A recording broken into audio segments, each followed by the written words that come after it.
dari YouTuber yang udah praktekin cara yang saya share ini, mereka ternyata telah berhasil ya. Mereka sukses ngebuat channelnya dari sepi menjadi tumbuh besar dan berkembang dan juga menjadi meledak ya. Nah makanya buat teman-teman jangan mau kalah. Kalau mereka bisa, teman-teman pun pasti bakal bisa.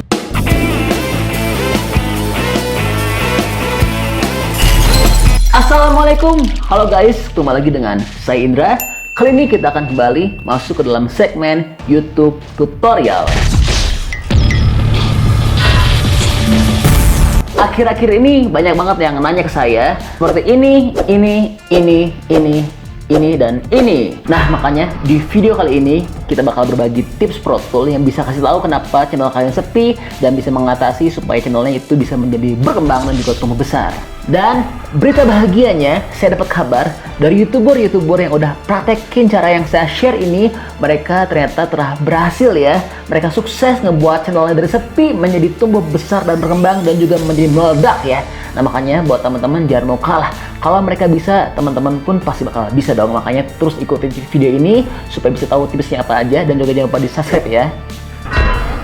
Sebetulnya saya agak sulit ya kalau misalkan mau menganalisa kenapa channel teman-teman itu nggak bisa maju dan berkembang, karena tentunya kita bakal butuh data lengkap kalau misalkan mau menganalisa suatu channel ya. Tapi di video kali ini kita bakal pakai cara termudah dan juga cara yang paling tersimpel yang bisa ngebantu kita bisa mendeteksi kenapa channel kita nggak bisa maju, dan juga pada tujuan akhirnya kita bisa ngebuat channel kita menjadi tumbuh besar dan berkembang ya.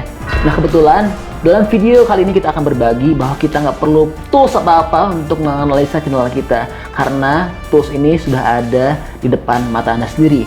Kita bisa menganalisa channel kita yang sepi ini dan membuat menjadi berkembang hanya dengan butuh laptop, HP Anda sendiri. Kita nggak usah jauh-jauh kemana, karena yang kita bakal gunain di sini adalah data analitik YouTube itu sendiri ya. Gimana caranya? Oke, untuk mempersingkat waktu langsung aja kita mulai. Langkah pertama teman-teman itu harus dulu buka YouTube Studio atau Creator Studio ya, yang tampilannya seperti ini. Lalu setelah teman-teman masuk, pilih analisis dan juga lanjut menjangkau penonton. Nah, coba perhatikan di sini.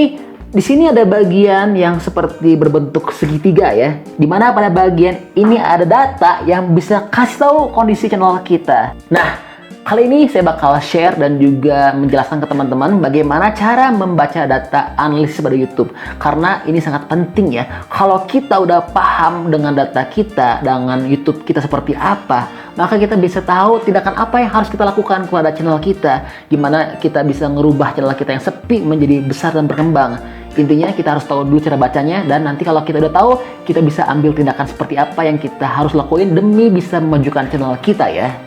Oke, langsung kita simak ya. Kita lihat bareng-bareng bagian paling atas, di mana di sini ada tayangan. Nah, tayangan ini berarti adalah data dari berapa kali thumbnail video Anda ditayangkan di YouTube dalam satu periode yang ditentukan. Ini kita ikutin defaultnya YouTube aja ya, yaitu kalau di sini itu adalah datanya dalam 28 hari terakhir ya. Angka ini menerangkan frekuensi berapa kali thumbnail video kita ditampilkan di halaman YouTube. Hanya yang ditampilkan di YouTube ya, bukan di tempat lain seperti di website atau medsos lainnya seperti Facebook, Instagram, dan lain-lain. Seperti dalam contoh channel saya, di sini bisa dilihat bahwa jumlah tayangan atau impresi yang ditampilkan oleh YouTube ada sebesar 1,6 juta dalam 28 hari terakhir.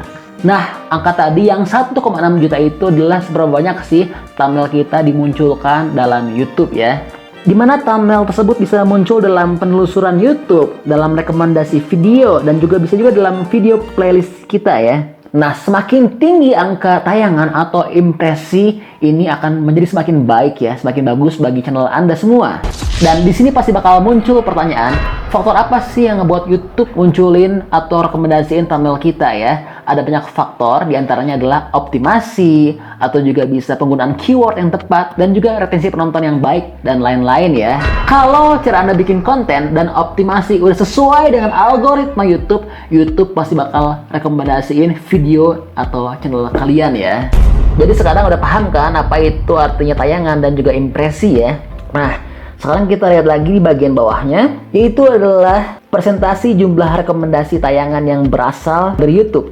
Ini berarti sebesar apa sih YouTube seneng sama channel kamu ya? Bisa dilihat dari angka ini. Coba Anda klik tanda yang seperti ini ya. Nah, di sini kan bisa kita baca ya. Jadi YouTube ini merekomendasikan channel saya sebesar 57%. Adapun sebesar 33,9% itu dari rekomendasi halaman tonton. Sedangkan sebesar 23% dari rekomendasi halaman YouTube ya. Dan sisanya sebesar 42,4% itu dari lainnya. Nah, yang murni YouTube rekomendasikan adalah sebesar 57% tadi ya. Nah, tapi pada bagian tadi itu YouTube hanya sebatas menampilkan thumbnail kita aja ya.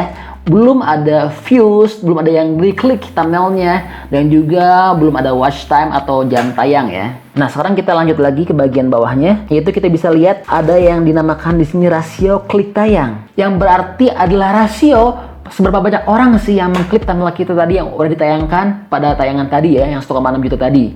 Dan ini pun adalah jumlah yang hanya ada di YouTube ya, bukan eksternal seperti ada di WhatsApp, Facebook, dan juga tempat lainnya. Semakin tinggi rasio klik ini, maka akan semakin baik dampaknya bagi video dan juga channelmu ya.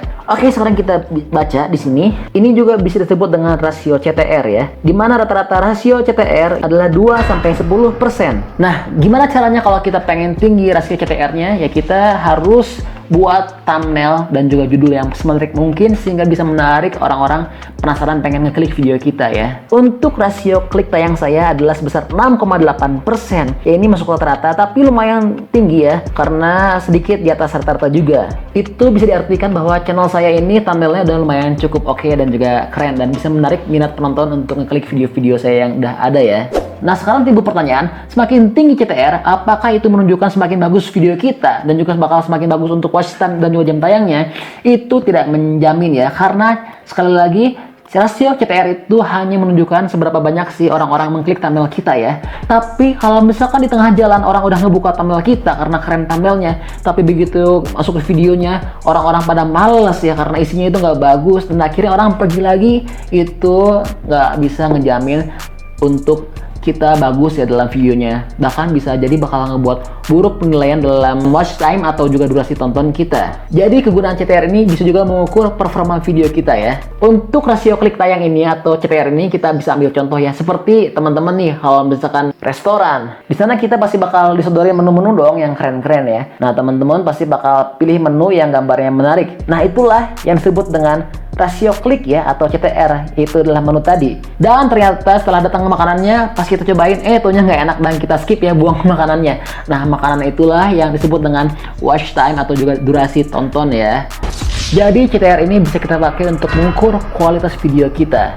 CTR harus berimbang dengan rata-rata durasi tonton atau retensi penonton. Kalau misalkan rasio CTR kita jauh lebih tinggi dari durasi tonton atau retensi penonton, itu berarti bisa kita nilai bahwa thumbnail kita mengandung clickbait ya. Jadi orang-orang penasaran buka thumbnail kita, tapi begitu udah buka, isinya nggak sesuai. Akhirnya orang langsung lompat di skip video kita ya. Nah, seperti yang bisa kita lihat di sini, untuk rasio CTR saya ini lumayan bagus ya, 6,8% rata-rata. Dan untuk durasi tontonnya ini adalah sebesar ini, dan ini cukup baik ya. Dan di sini bisa kita simpulkan bahwa selain CTR saya udah lumayan bagus, videonya pun sudah bagus karena dari segi retensi penontonnya lebih tinggi rasionya dibandingkan dengan CTR-nya. Nah, dengan begitu di situ pun kita bisa baca dong, kalau misalkan teman-teman ada yang videonya itu atau channelnya CTR-nya itu rendah, tapi durasi tontonnya atau retensi penontonnya tinggi, berarti itu videonya udah bagus banget, udah keren. Namun sayang, thumbnailnya kurang bagus. Jadi teman-teman harus merubah thumbnailnya bisa lebih bagus dan bisa lebih menarik perhatian penonton, dan juga atau bisa rubah juga judulnya ya supaya lebih bisa menarik lagi penonton supaya mau ngeklik video kamu. Atau bisa juga penyebab CTR rendah itu karena channel Anda campur aduk ya atau gado-gado. Usahain jangan gado-gado, itu harus fokus satu topik, satu tema ya. Kecuali kalau misalkan channel Anda udah besar, udah banyak pengikut yang nggak peduli ya, itu artis ya, bisanya itu nggak masalah, membuat apa juga itu bisa. Nah, dengan kita bisa baca CTR juga, kita bisa melakukan optimasi channel, yaitu dengan kita lihat asal trafiknya ya. Di sini bisa kita lihat kalau misalkan asal traffic ini banyak dari penelusuran YouTube, itu bisa menyebabkan juga salah satu faktor CTR yang bisa tinggi ya, karena kan orang banyak ngeklik dong kalau misalkan banyak yang dari penelusuran YouTube ya. Nah, kalau channel saya sih banyaknya dari rekomendasi video YouTube ya. Bagus atau enggak sih channel yang kayak gitu? Ya bagus banget lah. Karena kenapa? Karena orang-orang itu nonton video kita nggak perlu dengan harus nyari-nyari dulu, tapi YouTube udah nyodorin langsung. Dan artinya berarti YouTube udah merekomendasikan channel dan juga video-video kita. Nah, terus gimana dong kalau misalkan teman-teman juga pengen direkomendasiin videonya oleh YouTube? Ya gampang, itu kuncinya teman-teman harus rajin aja upload ya, yang konsisten dan juga relevansi, optimasi dan sebagainya ya. Oke, sekarang kita bakal ringkas dan juga bakal simpulkan ya. Jadi untuk video-video yang dapat impresi dan tayangan bagus itu disebabkan oleh banyak faktor seperti SEO atau juga kualitas video yang baik, optimasi, jumlah subscriber dan juga sebagainya ya. Semakin YouTube paham channel kita, maka otomatis impresi dan juga tayangan akan semakin meningkat ya. Dan juga YouTube akan semakin merekomendasikan channel dan video-video kita. Maka berusahalah untuk supaya channel Anda dimengerti dan dipahami oleh YouTube ya. Dan besarnya tayangan itu dipengaruhi oleh seberapa bagus judul dan juga thumbnail kalian. Makanya harus berusaha untuk buat yang lebih baik untuk judul dan juga thumbnail sehingga orang-orang mau ngeklik video kita. Namun setelah itu kita harus bandingkan dengan durasi tonton kita. Dengan retensi penonton kita harus seimbang ya. Jangan sampai kita bagus untuk tayangannya, tapi kita hancur untuk durasi tontonnya atau retensinya. Ini menunjukkan bahwa video kita berarti parah ya, dan akan mengakibatkan berujung pada watch time dan tayang tonton yang akan rendah juga. Jadi harus meningkatkan kualitas video Anda semua yang seperti ini. Untuk channel saya ini sekarang udah berusia sekitar 1 tahun ya. Dan di sini bisa kita lihat untuk channel yang berusia sekitar 1 tahun dengan jumlah subscriber sekitar 16.000 itu dapat impresi sebesar 1,6 juta dan menghasilkan penayangan sebesar 112.000 dengan durasi tonton selama 4,40 menit. Kalau menurut saya ini udah lumayan oke ya, karena bukan siapa-siapa, bukan public figure dan juga bukan artis ya. Jadi buat teman-teman yang punya data kurang lebih sama kayak saya atau mungkin di bawah sedikit, itu jangan pesimis. Tapi harus yakin kita pasti bakal bisa berhasil suatu saat, pasti bakal meledak ya, tinggal tunggu waktu aja. Yang penting saran teman-teman udah bisa baca datanya, jadi bisa tahu kira-kira kalau misalnya kayak gini, antisipasinya apa, kalau misalnya channelnya sepi, kira-kira apa yang salah, dan juga bisa paham bagaimana cara naikin channel Anda semua ya setelah tahu ini. Oke, makasih banyak udah nonton, stay tune at my channel, sampai ketemu di video berikutnya ya. Makasih, see you!